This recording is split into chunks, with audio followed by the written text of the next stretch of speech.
Israel itu akan mati, bagaimana cara kematiannya Israel?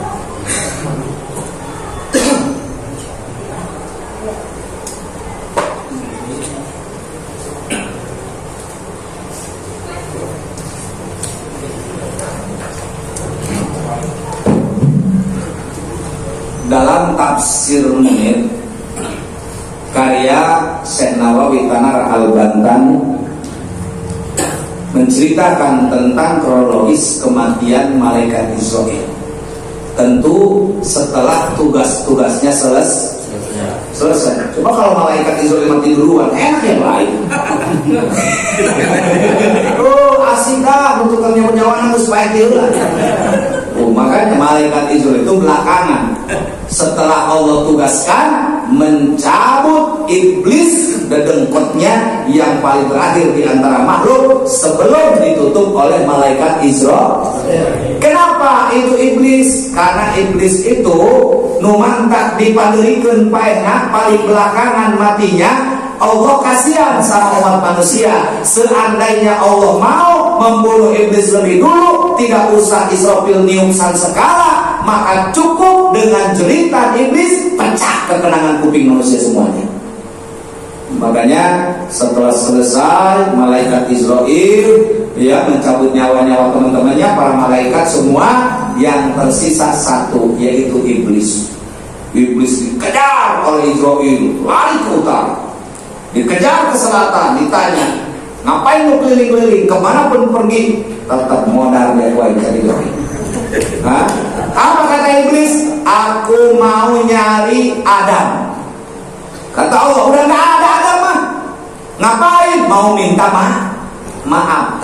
Jadi mau minta maaf itu iblis kepada Adam, sayang disayang, orangnya sudah tidak ada. Maka kata Allah, jangan dilama-lama, cekek iblis. Dicabut. Maka benar saja seandainya waktu itu masih ada makhluk di alam dunia, dengan cabutan nyawa Israel terhadap iblis dengan jeritan, andai kata masih ada gunung, runtuh itu gunung dengan dahsyatnya jeritan iblis. Maka pula sampai Pak Bunga dengan jeritan iblis kan.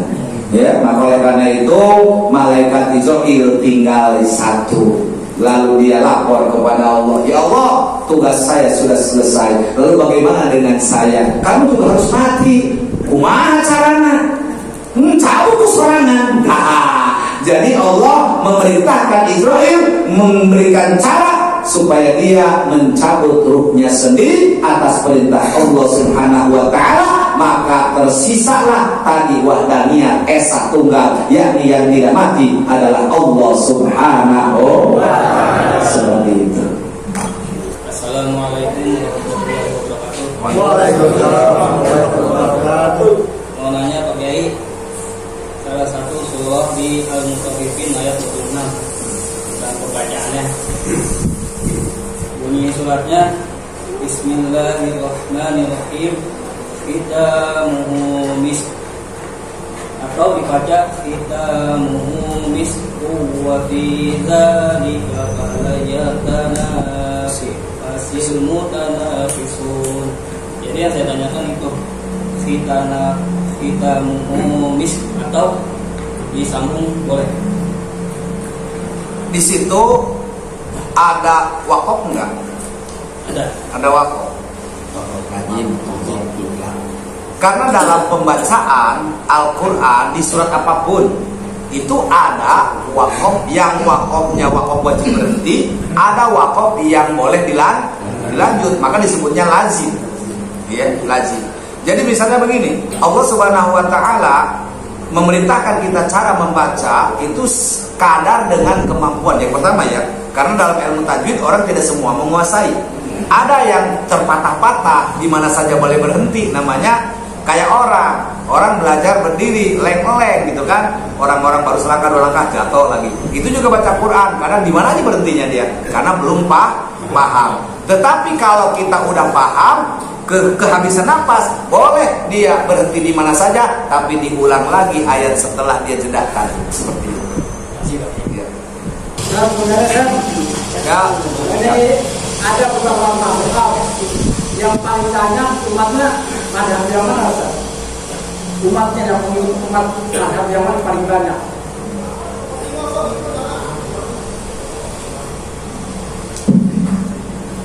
Madhab semuanya ada 4, disebut madhabul arba'ah. Jadi jangan sampai kita salah nyebut, salah ngitung, ya. Jadi madhab itu ada 4. Kita harus tahu nama-namanya. Yang pertama Imam Malik, jadi disebut madhab Imam Malik. Yang kedua Imam Hanafi. Yang ketiga Imam Syafi'i. Yang keempat Imam Hambal, namanya Ahmad bin Hanbal. Itu murid dengan guru, dengan Imam Syafi'i itu. Antara Ahmad Hambal itu murid. Tapi kenapa berbeda? Ini namanya khilafiyah furu'iyah. Berbeda dalam urusan cabang, nggak masalah. Manusia di cabang beda-beda, gitu ya. Nah, bukan berbeda dalam urusan yang pokok. Kalau yang pokok semua madhab tidak pernah berselisih, semuanya sama. Lalu kalau ditanya siapa yang paling banyak, ya umat madhab, ya tentu lagi jawabannya Imam Syafi'i. Karena Imam Syafi'i itu dari mana? Nah, harus paham kenapa Imam Syafi'i itu paling banyak pengikutnya. Ya, pertama dalam sholat, kalau Abu Hanifah, Imam Al-Hanafi, berjamaahnya saja, bukan sholatnya ya, berjamaah dalam sholat hukumnya sudah fardu kifayah. Tuh, maka berat. Kalau Imam Maliki lebih berat lagi. Jangankan sholatnya, berjamaahnya fardu ain. Makanya kalau Ustaz Agus sholatnya kesiangan, nggak ada teman, dia harus nyari orang yang berjamaah. Karena kalau sholat sendirian, dia tidak sah. Wajib berjamaahnya fardu ain. Sampai datang ke Ustaz Jeftat, belum. Udah saya mau tadi tampil. Emang kenapa Kang Gus? Belum. Sentak, poin beli itu berpemilu. Saking harus ada berjamaah. Gitu, ya. Nah, maka oleh karena itu yang bagaimana orang banyak pengikutnya kalau Imam Syafi'i? Karena hukum dalam sholat Imam Syafi'i adalah sunnah muakkad. Artinya mau berjamaah sok, mau sendirian sok, baik di mana be sholat tasamodo, penting ada sujud, ada ruku, sehingga orang banyak memilih itu. Ya, nah sehingga tetap kalau dalam pahala mah ada hitungannya. Makanya Imam Syafi'i juga sama menganjurkan tetap berjamaah. Cuman ketika dia sholat sendiri tetap sah, tidak batal. Kalau imam yang lain batal, sama dengan tidak sholat. Ya, makanya itu ada bahasa, kamu laki-laki atau perempuan? Oh laki-laki. Kenapa di rumah? Kenapa nggak pakai mukena ais kan ya? Bahasa ya. Keras nih ngomong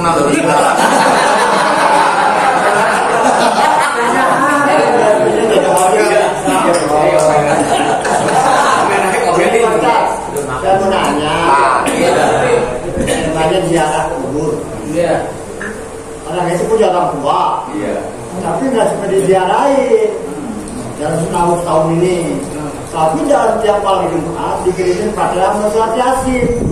Di mana dikirimnya? Lewat bank mana?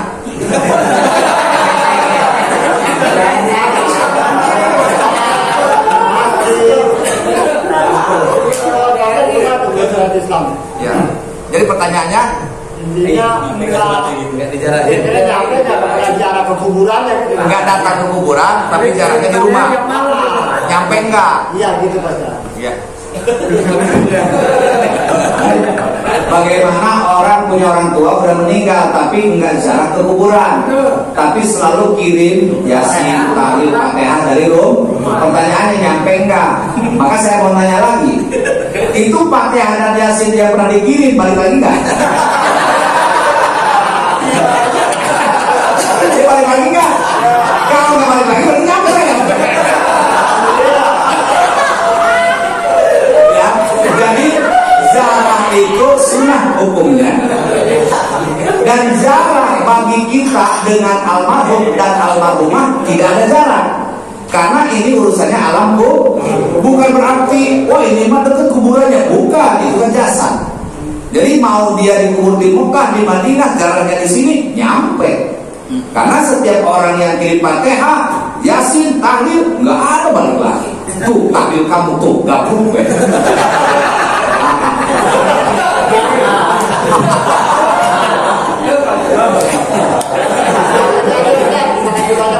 Ya.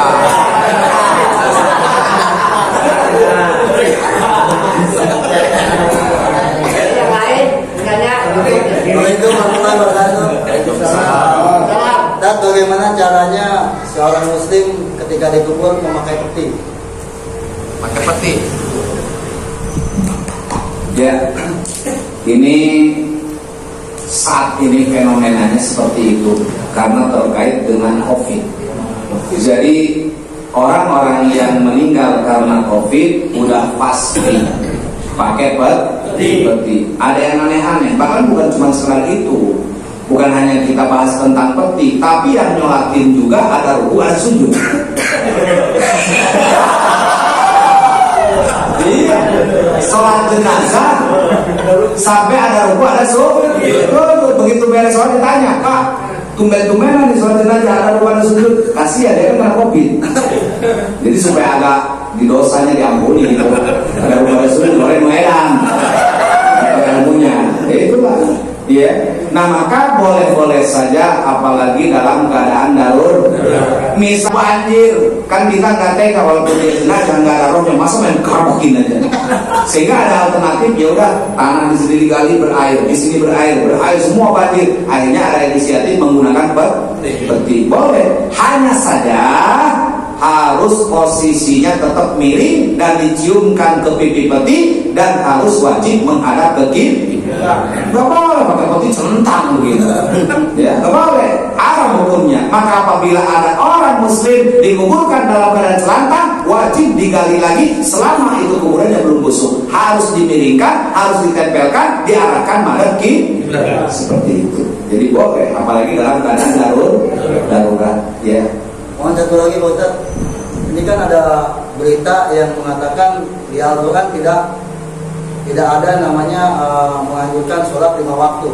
Soalnya kan kita kan banyak anak muda yang udah sempat hijrah, terkecohkan dengan berita-berita seperti itu. Mohon penerangannya supaya untuk menguatkan iman orang-orang yang hijrah.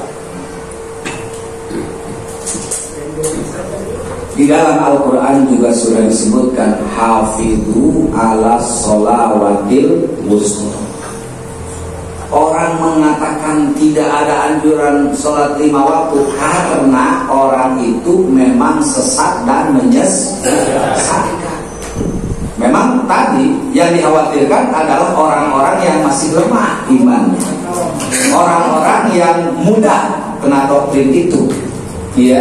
Akan tetapi ketika kita bicara tentang Quran, tidak memahami arti makna Al-Quran, makanya ada hadis, ada ijma, ada qiyas. Udah.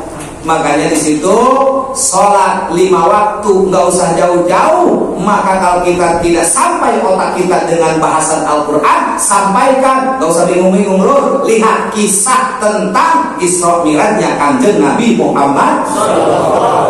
Turun dari Isra Mi'raj dapat apa coba? Dapat sholat berapa waktu? Itu harusnya jadi acuan umat Islam ketika tidak mampu membongkar Al-Quran. Kalau misalnya orang iman kan gak sepotong-sepotong. Masa dengan Al-Quran percaya sama hadis enggak? Harus bahwa kita Ahlussunnah 4 patokannya: Al-Quran, hadis, ijma, dan qiyas. Jadi kelas kita dengan saudara kita, adik-adik kita yang masih lemah imannya, udah gak usah khawatir, sampaikan kepada mereka bahwa Nabi pulang Isra Mi'raj mutlak adalah mendapat perintah sholat 5 waktu, dan itu sudah ada dikemas dalam Al-Quran. Hanya saja bahasa Al-Qurannya yang tidak dipahami oleh manusia. Makanya orang-orang sekarang ngajinya terjemah doang. Coba ngaji tafsir, pasti ketemu seperti itu. Kalau nanyanya sama Roma Irama dijawab, jangan didengar, itu semua tidak benar.